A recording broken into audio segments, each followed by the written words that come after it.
authentic and natural English. Grammar. The number one thing that we like to think that it's the thing that we don't need to learn. A lot of words, a lot of concepts, sometimes they kind of mean nothing to us. People say they use complicated words to talk about grammar. They don't really communicate much to us when we're talking about grammar. We spend our lives thinking that grammar is not something that we really need to study, but is that the truth? And also, what is the impact that learning grammar can have in the process of thinking in English?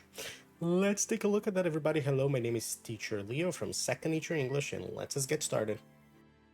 So in the first video of our Fluency Talks, we talked about thinking in English, and particularly we talked about developing our inner speech. So making sure that when you're thinking in that language, making sure that it accurately represents the sounds of the English language, that you are able to do it from a control perspective, that you're reproducing those sounds up until a moment that you're using it actively to solve problems, and what are the steps in between. You can watch this video right here somewhere. I'm gonna put a link on this on screen. So once we're past that, we're thinking about grammar. And for that, I'm going to use, of course, some video games that are going to help me show the concepts that we are discussing. So the first one that I'm going to use is a mini game from a game called BioShock. So let's imagine here that you have point A and point B. Basically, you have your thoughts and you have the words that you say, right? And you have a big gap between them, which means that you need to be able to have your thoughts and accurately represent these thoughts into words. And these words that you are thinking about, they have to come out of your mouth with the proper sound. It's a lot that is happening at the same time. So I like to have this mini game a little bit as basically what we're trying to do as we are thinking. We have a limited period of time, and that is demonstrated by the liquid that's going in the pipe. And then you see that you don't have a lot of time for you to flip and put those correct pieces into order. And there are moments that you're going to have some other things in between, words that you cannot say, a tone that you would like to avoid. All of these kinds of things that are happening kind of live as we are having social interaction. Whether it is a job interview or just a meeting with friends, we are kind of constantly thinking about the thoughts that we have, how do we put those thoughts into words, and how those words are articulated into sounds, and having the process happening in our minds all the time. So the first thing that I need to be able to do is that I need to be able to make sure that what I'm thinking, the ideas and the sounds that I have, are accurately representative of the English language. It is English. I'm thinking in English and it's accurate. And then after that, you have to start putting words one after the other. But this is the thing, right? When you're thinking at a fluent level or native level kind of speaking, you never really think on the word by word construction. What you think about are blocks of words. And in this particular case, there's another game that can help us quite a bit. And the game is Tetris. So if you think about Tetris, what you have is that you have one piece that is coming down. You know what the next piece is going to be, but you don't necessarily know how they're going to connect. So you put one of the piece down at the bottom, and then you are trying to make connections. But you see that we are never connecting square by square. The squares are always in shapes. And basically, what we can think about is that every square would be a word. So we never really think on just the word by word, but we have blocks of words that usually go together. And what we need to think about is, how is it that I chain one to the other? So the fact that we can, so if we go back a little bit into the concept of that other mini game that you have like the water coming through, how quickly the water comes through is what we call your rate of speech. It's how quickly you speak. So you're going to try to speak at a rate that it is not too slow, that it sounds unnatural, and that it feels that you are kind of speaking word by word. And it's also that it's not too fast, so you actually have time to form groups of words and chain them together. And that's where grammar knowledge comes in. If you understand, for example, let's imagine that you have the expression that we have, look forward to. If you understand, or if you have studied verb patterns, you will understand that after look forward to, you can connect the idea of something, or you can connect the idea of an action. So if you have the idea of something, let's imagine that there's a party that happens on Saturday. So I'm looking forward to Saturday's party. I can just use the name of the thing. If I don't have the name of the thing, you can use the noun that is representative of that. In that case, you're going to potentially need another word. So I am looking forward to the meeting. The meeting, that's what we have. We have the article, the, and then we have the meaning. But if we are using, for example, the verb meet, I am looking forward to meeting you. So in that particular case, if I'm connecting that to a verb, then that verb needs to go in ing, which is what we call the gerund. So the idea of studying grammar here, what's important for us when we are thinking about thinking in English, is making sure that whenever we think about grammar, it is a way that we have to find and build groups of words together in a way that it's more automatic. And then whatever I need to actually think about would be how I use it like one and the other, how I connect them, how I chain them together. So what are some of the key concepts related to grammar that are important for you to learn?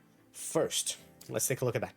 So first thing for us to consider is the use of clauses and phrases. So clauses is when I have a subject and a verb connected, and then phrases are groups of words that represent one unit of information. So let's imagine that I have a cup of, or a cup off. So I have a, which is my article, indicating that there's no particular cup that I'm talking about, cup, which is my content word in that particular case, and then off. And I understand that after that off, what I'm going to talk about will be the content of the cup. So let's imagine that I have this phrase, a cup off, right? This is something that I build as one unit of information. And when I say it, it also sounds like one unit of information. Sometimes it can have some variation of accent, depending on the English speaking country I'm at. But a lot of people say a cup of, a cup of. It almost sounds like everything is tied in together. So that's what we call a phrase. There are different types of phrases. And now, if you speak a romantic language, so Latin Americans, folks who speak many like languages that are focused on that, be careful with the word phrases, because it is a false friend if you consider the idea of sentences. So a phrase is a group of words that function as one unit of information. They're usually connected with the idea of the content words. So nouns, verbs, adjectives, and adverbs. So you have noun phrases, we have verb phrases, we have adjective phrases, and we have adverb phrases. So when you're thinking about those, we're thinking about groups of words that function and that work as one unit of information. And what we are trying to do is that we are trying to chain them together accurately. And then we also have the idea of clauses. Clauses is a combination of subject and a verb. So if you put together clauses and phrases, you're building complete sentences. So after that, once you understand those types of concepts, it's important for us to understand the 4 types of sentences that we have in the English language: simple, compound, complex, and compound complex. Simple, I only have one independent clause. Compound, I have 2 independent clauses connected with a coordinating conjunction. And then for the complex sentence, we have 2 clauses connected by a subordinating conjunction. We also have other types of conjunctions, but we're just focusing on these. This is just a very general overall like list of topics for you to learn in terms of grammar. And then of course you have simple, compound, complex, and then compound complex sentences as well. Once you understand how to build a sentence, focusing on the fact that we are building from phrases and clauses, then you can start learning what I usually call the grammar toolbox. Basically, a lot of people, for example, I remember when I was in English school, I learned one thing that was called relative clauses. A man, let's think about,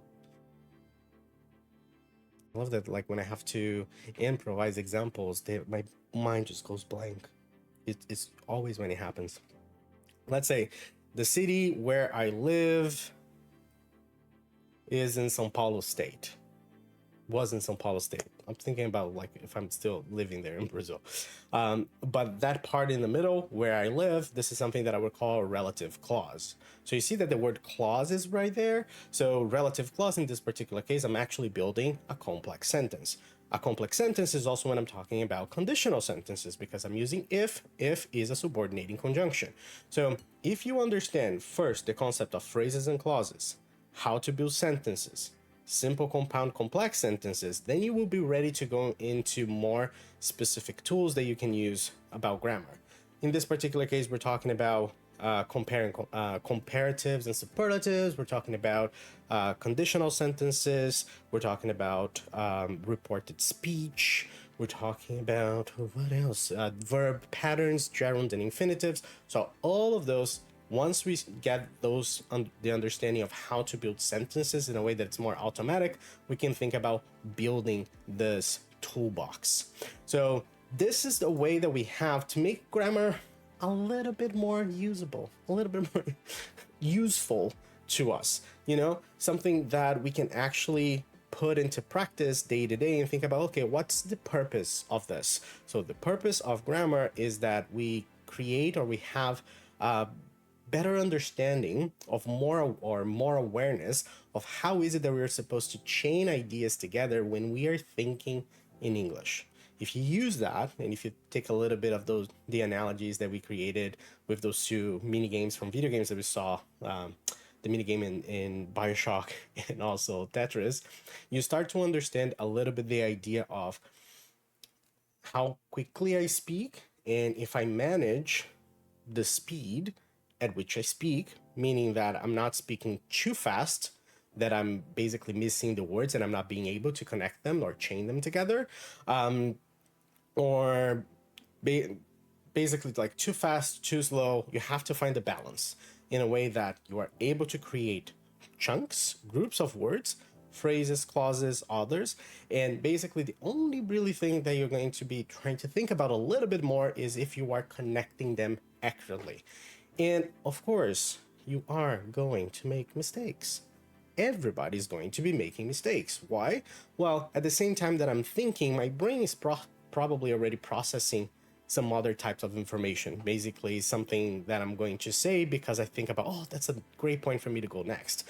Or if I made a mistake before, my brain goes, oh, you made a grammar mistake before. You probably said that word and you shouldn't have said that word. But your brain is like constantly firing ideas up, right? So it's important for us to basically make sure that when we are being present, the only thing that we need to consider is how you connect those chunks together. And if you're going to study grammar, you can focus on that particular order: phrases, clauses, types of sentences, and then you can move on into the toolbox of grammar that you have to use. I'm going to be, of course, leaving another document, a guided kind of exercise that you can use. You can see everything on the link in the description, folks. And this was a little bit of our talk about grammar. How important is grammar, and what kind of grammar should we actually be learning in order to help with our communication style? I hope you enjoyed this video. Leave it a like, comment, subscribe. Thanks so much for being here, and I'll see you next time for a Fluency Talk. Thanks, everybody.